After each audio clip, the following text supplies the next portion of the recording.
यमुना भक्तों, कल की कथा में संजय और धृतराज ने कौरवों की सभा में कृष्ण के वैभव का वर्णन किया, जिसे सुनकर दुर्योधन, कर्ण और दुशासन तीनों सभा को छोड़कर चले गए थे। और आज की कथा आप लोग सुनिए। भगवान श्री कृष्ण की लीला अपरंपार है और भगवान पांडवों को युद्ध जिताने के लिए कृतबद्ध हैं। उन्होंने अपनी लीलाओं में संसार को हंसाना, प्रेम करना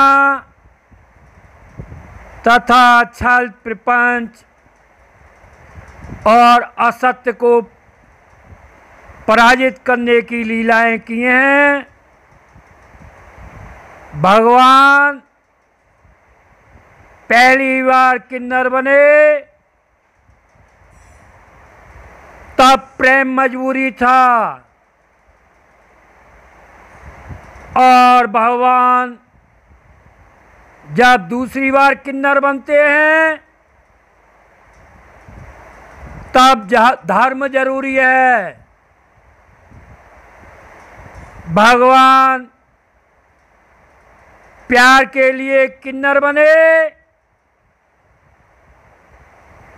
श्री कृष्ण एक बार राधा देवी को मानकर बैठी देखी और राधा रानी मानकर बैठ गईं। सखियां जितना भी उनको समझाती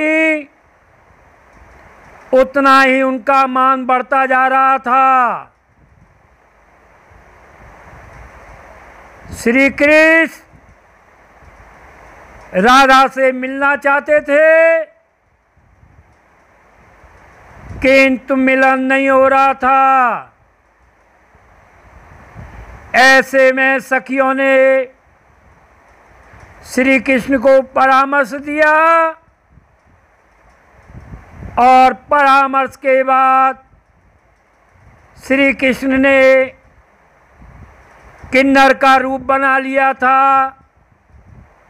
और सखियों ने उनका नाम श्यामरी सखी रख दिया था। श्यामरी सखी बनकर भगवान बीड़ा बजाते हुए राधा के घर पहुंचते हैं और राधा बीड़ा के स्वर सुनकर मंत्रमुग्ध हो जाती है और घर से बाहर आकर श्यामरी सखी के अद्भुत दर्शन को निहारती है। राधा जी ने श्यामरी सखी को गले का हार भेंट करना चाहा।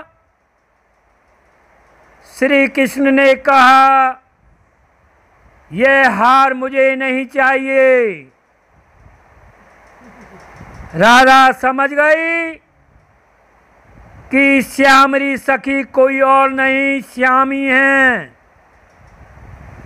राधा का मान समाप्त हो गया और राधा कृष्ण का मिलन हो गया। इसी तरह दूसरी बार कृष्ण धर्म के लिए किन्नर बनते हैं।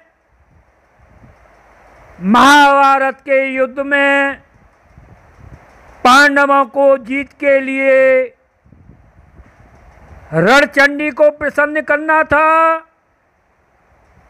इसके लिए एक राजकुमार की बलि देनी थी।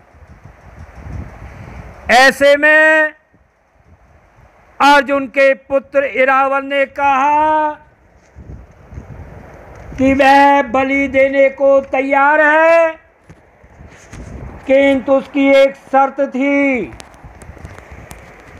इसके लिए उसने कहा कि वह एक रात के लिए विवाह करना चाहता है, किंतु एक दिन विवाह के लिए कोई भी कन्या तैयार नहीं हुई।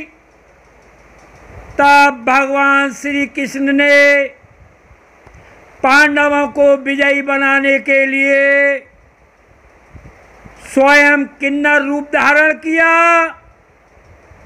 और इरावण से विवाह किया। उसके अगले दिन इरावण की बलि दे दी गई। इस प्रकार भगवान पांडवों को जिताने के लिए छल प्रपंच एक एक करके सभी राजाओं को ध्वंस कर रहे थे। आगे की कथा का वर्णन क्रमानुसार करते रहेंगे। जय यमुना मैया की।